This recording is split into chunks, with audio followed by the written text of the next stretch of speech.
Good morning student. கடந்த கிளாஸ்ல நம்ம படிச்ச பாடம் 20வது பாடம் மனிதனின் உறுப்பு மண்டலம். இந்த உறுப்பு மண்டலத்துல கடந்த கிளாஸ்ல நான் உங்களுக்கு நிறைய சொல்லி கொடுத்தேன். ஒரு கற்றலை நோக்கம் சொல்லி கொடுத்தேன், ஒரு அறிமுகம் சொல்லி கொடுத்தேன். அடுத்தபடியா அந்த அறிமுகத்துல நம்ம எதுக்கெல்லாம் பயன்படுது இந்த உறுப்பு மண்டலம் சொல்லி பார்த்தேன். அதுக்கு பிறகு விலங்குகளின் உறுப்பு மண்டலம் ஆகியவற்றை நம்ம பார்த்தோம். அதுல என்னென்ன உறுப்பு மண்டலங்கள்லாம் இருக்குது, என்னென்ன உறுப்புகள்லாம் இருக்கு, என்னென்ன செயல்பாடுகள்லாம் நடைபெறுதுன்னு சொல்லி நம்ம பார்த்தோம். அப்படிதானே? அதுல நம்ம ஒரு பார்த்தோம். அதுக்கு மனிதனின் செரிமான மண்டலத்தை பத்தி பார்த்தோம். பேஜ் நம்பர் 238 மக்கள் லாஸ்ட்ல இருக்க அந்த படத்தை வச்சு நம்ம அழகா விளக்கோட கொடுத்தேன். அடுத்தபடியா உணவு பாதைகளின் அமைப்பு என்னல இருந்து ஆரம்பிக்குது, வாய், பற்கள் ஆகியவற்றை பற்றி என்ன செஞ்சது நம்ம படிச்சோம். இப்போ இதுல நான் 2 கொஸ்டின் சொல்லி கொடுத்தேன். ஒன்னு 5 மார்க் கொஸ்டின், விலங்குகளின் உறுப்பு மண்டலம் பற்றி எழுதுகன்னு சொல்லி ஒரு 5 மார்க் கொஸ்டின் கொடுத்தேன். அடுத்தபடியா மனிதனின் செரிமான மண்டலத்தை பற்றி சொன்னேன். சில நேரத்தில் என்ன செய்வாங்கன்னா மனித செரிமான மண்டலத்தின் பகுதிகள் கொடுத்து அதுல என்ன செய்வாங்க, படத்தை கொடுத்து பாகங்களை குறிக்க சொல்லுவாங்க. 2 மார்க் கொஸ்டின் வரும். உறுப்பு மண்டலங்களின் வகைகள், பலவிதமான வகைகளை கூறுங்கன்னாங்க, அது பார்த்தோம். உறுப்புகளை பற்றி பார்த்தோம், செயல்பாடுகளை பற்றி பார்த்தோம். உண்மையா ஈஸியா பார்த்தோம். இப்போ இன்னைக்கு நம்ம படிக்க போற பாடம் என்னன்னா, இதுல இதே பாடத்துல பேஜ் நம்பர் 240ல உமிழ்நீர் சுரப்பிகள் ஒண்ணு இருக்கு.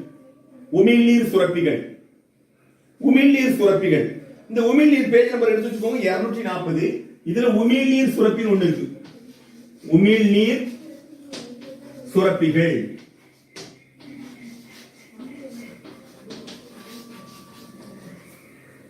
உமிழ்நீர் சுரப்பிகள். இந்த உமிழ்நீர் சுரப்பிகள்ல என்னெல்லாம் சொல்லி பார்க்க போறோம். வாய்க்குழிக்குள் நம்முடைய வாய் இருக்கு. வாய்க்குழிக்குள் 3 இணை உமிழ் நீர் சுரப்பிகள் காணப்படுகின்றன. 3 இணை உமிழ்நீர் சுரப்பிகள் காணப்படுகின்றது. ஒன்று மேலண்மை சுரப்பி, ஒன்று நாவடி சுரப்பி மற்றும் தாடை சுரப்பி. மேலண்மை சுரப்பி, நாவடி சுரப்பி, அடுத்தப்ப என்னது, தாடை சுரப்பி. மேலாண்மை சுரப்பினா படத்தை பாருங்க, படத்துல 20.3 உமிழ்நீர் சுரப்பிகள் அதுல இருந்து பார்க்கணும். அதுல படத்துல பாரு, மேலண்மை சுரப்பி எங்க இருக்குன்னா, இச்சுரப்பில் தான் மிகப்பெரிய சுரப்பி. இது இரு கன்னங்களிலும் காதுக்கு கீழே அமைந்துள்ளது. இது கன்னங்களுக்கு காதுக்கு கீழே அமைஞ்சிருக்கு. இந்த இடத்துல காதுக்கு கீழே அமைஞ்சிருக்கு. அடுத்தபடியா நாவடி சுரப்பி, இது மிக சிறிய சுரப்பி, நாவின் அடிப்புறத்தில் அமைந்துள்ளது. நாவுக்கு அடிப்புறத்தில் அமைஞ்சிருக்கு. அடுத்தபடியா கீழ் மற்றும் தாடை சுரப்பிகள், இவை கீழ்த்தாடை கோணங்களில் காணப்படுகின்றன. கீழ்த்தாடை கோணம் இருக்குல்ல, அதுல காணப்படுகிறது. கீழ்த்தாடையின் கோணங்களில் காணப்படுகிறது. 2 மார்க் கொஸ்டின் கண்டிப்பா கேட்கக்கூடிய ஒரு கேள்வி. உமிழ்நீர் சுரப்பிகள் நல்ல எத்தனை வகைகள் எத்தனை கேட்பாங்க. நீ மேலெண்ண சுரப்பி, நாவடி சுரப்பி, கீழ் மற்றும் தாடை சுரப்பின்னு சொல்லிட்டு என்ன செய்யணும், படிக்கணும். விளங்கிட்டா? அடுத்தப்ப உமிழ்நீர் சுரப்பிகள் ஒரு நாளைக்கு 1.5 லிட்டர், அதாவது 1.500 ml லிட்டர் பிசுபிசுப்பான திரவத்தினை சுமக்கின்றன. அதான் எச்சின்னு சொல்றோம். இது உமிழ்நீர் என்று அழைக்கப்படுகிறது. நம்ம எச்சின்னு சொல்லுவோம், சிலர் எச்சில். இந்த உமிழ்நீரில் காணப்படும் டயலின் என்ற நொதி ஸ்டார்ச்சை மால்டோஸாக மாற்றுகிறது. உமிழ்நீரில் பாக்டீரியாக்களை எதிர்க்கும் சைலசோம் என்ற நொதியானது உள்ளது. இதுல மால்டோஸாக மாற்றுகிறது. அது பிறகு உமிழ்நீரில் பாக்டீரியாவை எதிர்க்கும் லைசோசோம் என்ற நொதியானது உள்ளது. இந்த லைசோசோம் நொதி இதுல காணப்படுகிறது. 1.5 லிட்டர் உமிழ்நீர் சுரப்பி நமக்கு என்ன சுரக்குது. அடுத்தபடியா நாக்கு தசையிலான உணர்ச்சி உறுப்பு ஆகும். நாக்கு தசையிலானது உணர்ச்சி உறுப்பு ஆகும். இது உமிழ்நீருடன் உணவானது கலக்க உதவுகிறது.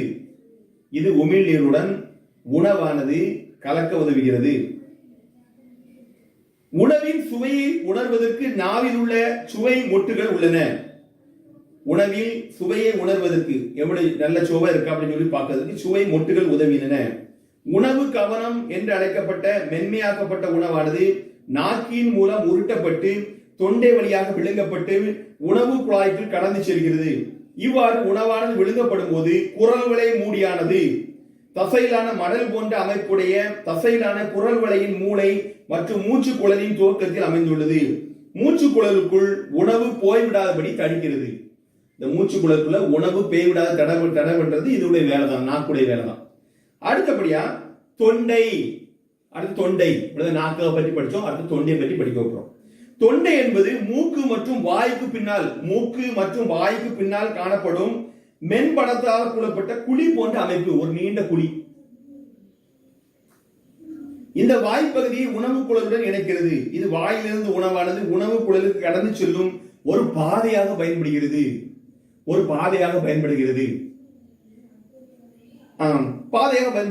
அடுத்தபடியா உணவு குழல். இது உணவு குழல் 22 சென்டிமீட்டர் நீளமுடையது தசை படல குழாயாகும். இது தொண்டையிலிருந்து உணவினை இரைப்பைக்கு பெரிஸ்டாட்டில் என்னும் குடல் தசை சுவரின் சீரான சுருங்குதல் மற்றும் தளர்வுகள் போன்ற நிகழ்வால் கடத்துகிறது. மெதுவா அப்படி தகவல் பண்ணி மேல உள்ள சாப்பாட்டை அப்படியே ஆட்டி கீழே வரைக்கும் அப்படியே கொண்டு வந்து 22 சென்டிமீட்டர் நம்ம உணவை என்ன செய்து பயணிக்க வச்சு நமக்கு என்ன செய்து மாத்தி கொடுக்கிறது இதோடைய வேலை தான். அடுத்தபடியா இரைப்பையானது உணவு குழாய்க்கும் சிறு குடலுக்கும் இடையே ஜே போன்ற வடிவத்தில் காணப்படும் தசையிலான அகண்ட உறுப்பு. இரைப்பையின் உள்ளடுக்கு சுவற்றில் காணப்படும் சுரப்பிலிருந்து இரைப்பை நீர் சுரக்கிறது. இந்த இரைப்பை நீர் நிறமற்றதாகவும் அதிக அமிலத்தன்மையுடைய ஹைட்ரோகுளோரிக் அமிலத்தையும் நொதிகளான ரெனின் மற்றும் பெப்சின் ஆகியவற்றை கொண்டதாக உள்ளது. செயலாற்ற பெப்சிஜோனின் செயலாற்றும் பெப்சினாக மாற்றப்பட்டு உட்கொள்ளப்பட உணவில் உள்ள புரதத்தில் செயலாற்றுகிறது. உணவோடு விளங்கப்பட்ட பாக்டீரியங்களை ஹைட்ரோகுளோரிக் அமிலமானது அழித்து விடுகிறது. அதே நேரத்தில் அமிலத்தன்மையால் இரைப்பையின் உட்சுவர் பாதிக்கப்படாதது வலுவழுப்பான திரவம் காணப்படுகிறது. இரைப்பையில் உள்ள இரைப்பை நீர் மற்றும் கரைக்கப்பட்ட உணவு சேர்த்து உணவு குழாயானது அரை செரிமான நிறையில் மாறி இருப்பது இரைப்பை பாகு என அழைக்கப்படுகிறது. இந்த இரைப்பை பாகு குடலுக்குள் மெதுவாக குடல்வாய் வழியாக செல்கிறது. இதான் இதனோட முக்கியமானது, குடல்வாய் வழியாக செல்கிறது. இதான் இந்த பாடத்தை பார்க்க போனா நான் இப்ப சொல்லிக் கொடுத்தது உமிழ்நீர் சுரப்பியை பற்றி சொல்லிக் கொடுத்தேன். அதுல 3 சுரப்பி இருக்கு, மேலெண்ண சுரப்பி, நாவடி சுரப்பி, கீழ் மற்றும் தாடை சுரப்பி. அடுத்த நாக்கை பற்றி படிச்சோம், அடுத்த தொண்டையை பற்றி படிச்சோம், அடுத்த உணவு குழலை பற்றி படிச்சோம், அடுத்த இரைப்பையை பற்றி படிச்சோம். இப்போ இரைப்பையை பற்றி படிச்சோம். அடுத்தப்ப English medium boys கவனிச்சுக்கோ.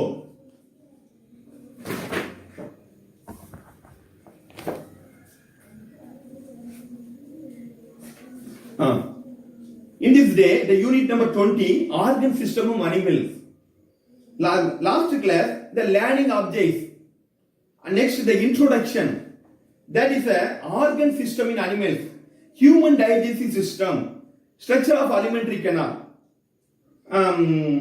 Types of teeth and their function. So many topics are, I studied them. You have studied them. In this day, the very important last class, the 2 important questions. One is organ system in animals. That is 5 mark question or 2 mark question. 2 mark question, organ system. Some types of the organ system. That is the organ, the function, the 2 mark question. The human digestive system. That human digestive system is a alimentary canal, digestive canal. In this time, the 2 mark question to the parts of human digestive system. One of the figure is page number 234, the parts of human digestive system. Next is the alimentary canal. The alimentary canal is the mouth, teeth. 2 marks question. Define mouth, define teeth, and types of teeth and their function. 2 marks question. That is one of the column. Table number 20.2. That is a very important question in this lesson. In this day, we have studied them. Page number 235. Salivary glands. That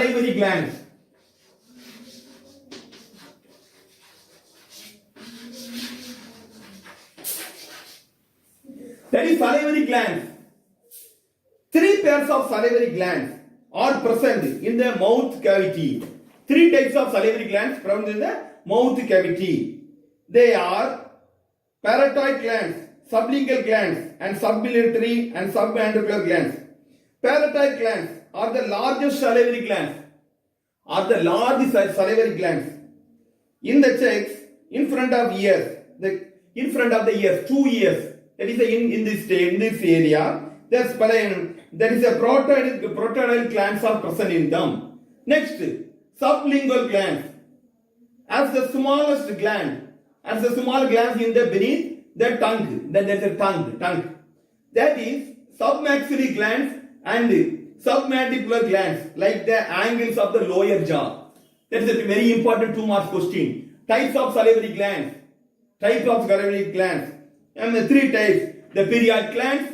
That next is sublingual glands. Third is submaxillary and submandibular glands. That is a very important question for 2 marks. That is 2 marks question. Next is the salivary glands secrete in various fluids called saliva. In Tamil, approximately 1.5 liters saliva per day. 1.5 liters. 1 liter and 500 ml. In digest starch of the action of enzyme ptyalin in the saliva, which converts starch into maltose. Saliva also contains antibacterial enzyme called lysozyme. That is a lysozyme. That is artificial lysozyme. Tongue. The tongue is a muscular sensory organ. Then next is tongue. Tongue is a muscular and sensory organ which helps in mixing of food and saliva. It is mixing only for food and saliva. The taste buds on the tongue help to recognize the taste of food.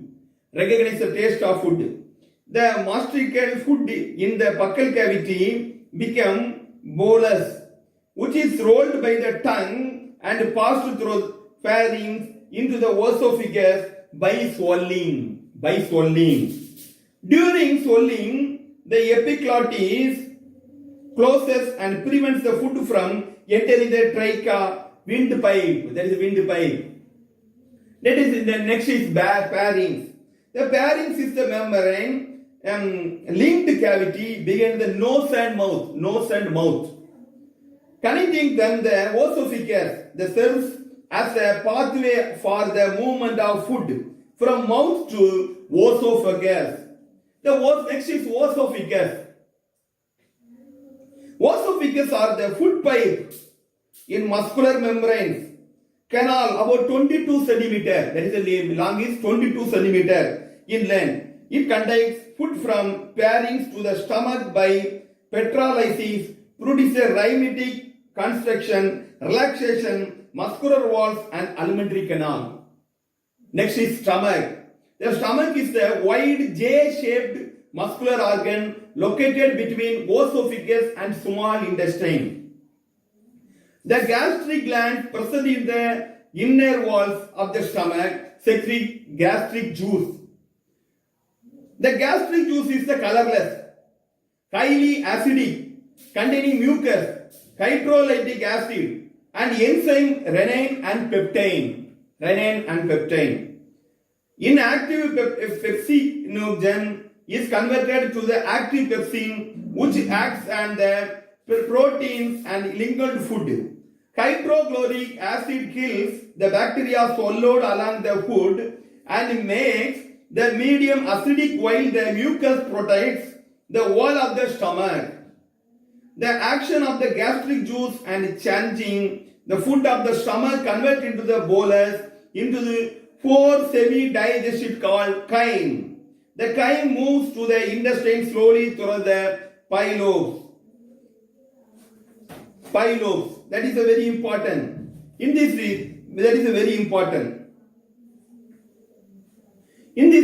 lesson, in this day, there are 2 important questions. One is salivary glands, types of salivary glands. 3 types, that is a very important question. Next is tongue, 2 marks question, tongue and pharynx and esophagus. Next is, that is a very important, and stomach. That is a very important question in this lesson. It is a very important lesson. It is a 2 marks question in half-yearly examination. So many questions in this lesson. That is a very interesting lesson.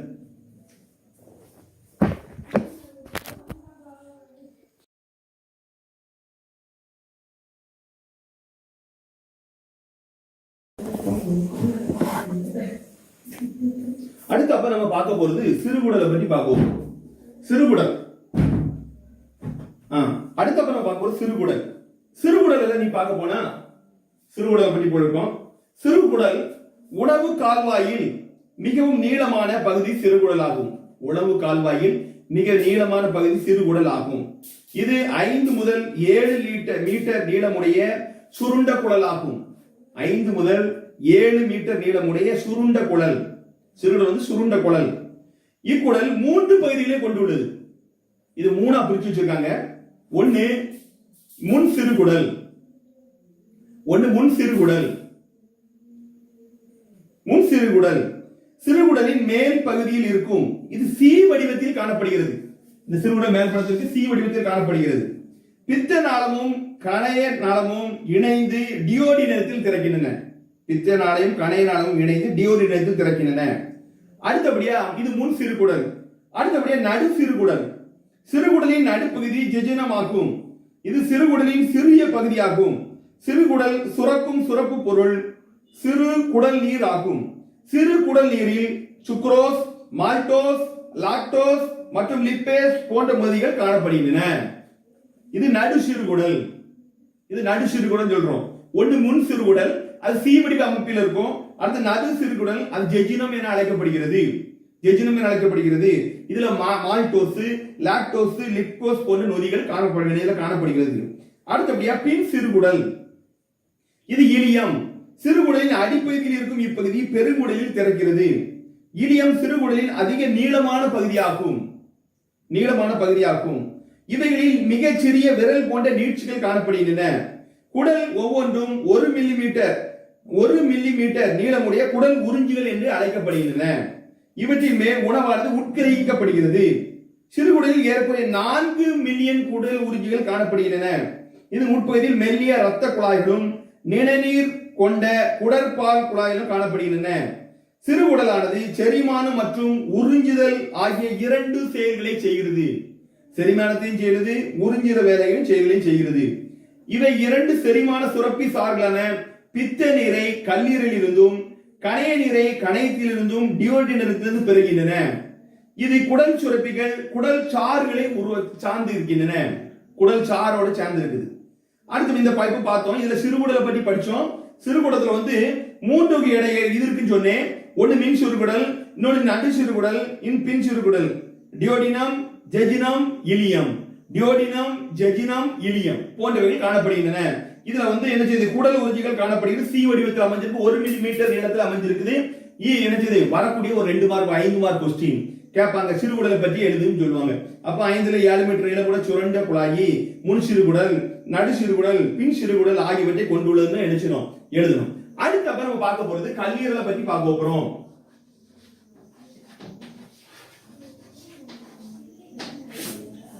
அடுத்த பார்க்க போறது கல்லீரல்.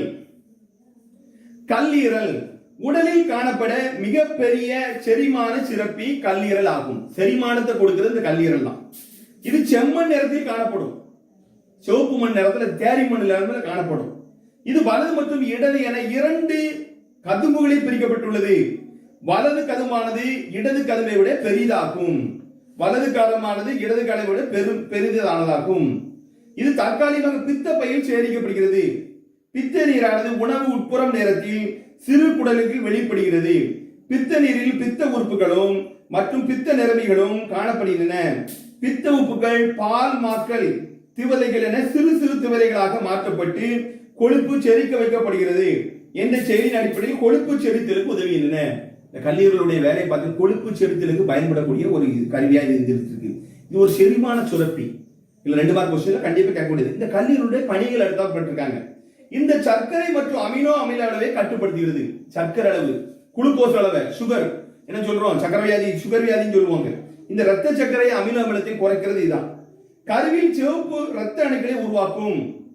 அடுத்த ரத்த உறைதலுக்கு பயன்படும் பைரினோஜன் ஆகியவற்றை உருவாக்குதல், சிவப்பு ரத்த அணுக்களை உமிழ்தல், இரும்பு, தாமிரம், வைட்டமின் ஏ மற்றும் டி ஆகியவற்றை சேமித்து வைத்தல், ஹெப்பரின் உருவாக்குதல், நச்சுகள் உலோக நஞ்சினை வெளியேற்றுதல், நச்சுகளை வெளியேற்ற உலோக நஞ்சினை வெளியேற்றும், மருந்து பொருட்கள் மற்றும் ஆல்கஹாலின் நச்சுத்தன்மையை நீக்குதல். மருந்து பொருட்கள், ஆல்கஹால் போன்ற நச்சுத்தன்மையை நீக்கக்கூடியது இந்த கல்லீரல் தான். நம்ம கல்லீரல் கெட்டு போச்சுன்னா நம்ம உடம்புல நச்சுத்தன்மை என்ன செய்யும், கூடி போகும். அது ஒண்ணுமே செய்ய முடியாது. அப்படிப்பட்ட ஒரு வேலையை செய்யறது இந்த இதான் பயன்படுது. அடுத்தப்ப இதை இங்கிலீஷ் மீடியம் பாய்ஸ் எடுத்து வச்சுக்கோங்க. Please listen for English medium students. Page number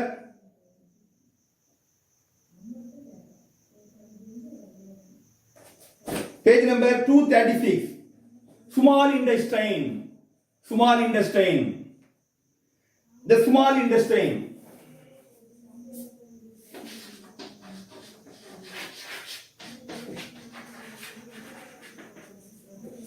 The small intestine is the longest part of the alimentary canal, which is long, coiled tube measuring about 5 to 7 meters. It composes 3 parts: duodenum, jejunum, and ileum. Duodenum, jejunum, and ileum. Duodenum.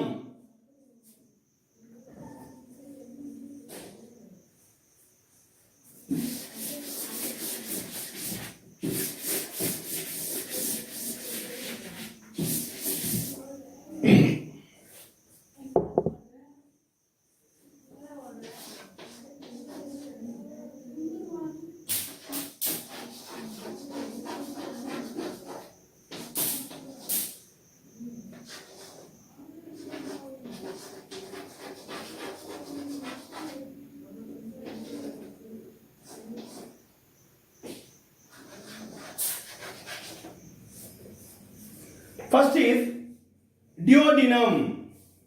It is C-shaped and received the bile duct and pancreas duct. Next is jejunum. It is the middle part of the small intestine. It is the short region of the small intestine. The secretion of the small intestine is interstitial juice, which contains the enzyme like sucrose, maltose, lactose, and lipase. Next is ileum. The ileum is the forms of lower part of the small intestine and opens into the large intestine. Ileum is the longest part of small intestine. It contains minute finger-like projection called villi. Minute finger-like projection is called villi, where absorption of food takes place. There is approximately 4 million in number. Each villus contains fine blood capillaries and lacteal tubes. The small intestine serves both for digestion and absorption. It is receives the bile from liver to pancreatic juice from pancreas in the duodenum. The intestinal glands secrete intestinal juices. The next is liver. It is the largest digestive gland. Next is liver. That is the largest digestive gland of the body, which is reddish brown in color. Its color is reddish brown. It is divided into 2 main jobs, right and left job. The right lobe is larger than the left lobe. On the under surface of the liver, gallbladder is present. The liver cells secrete bile, which is temporarily stored in the gallbladder. Bile is released to small intestine. When food enters, it has bile salt. The bile pigments, bile salt helps to the digestion of the bile, bringing about their emulsification and small ones.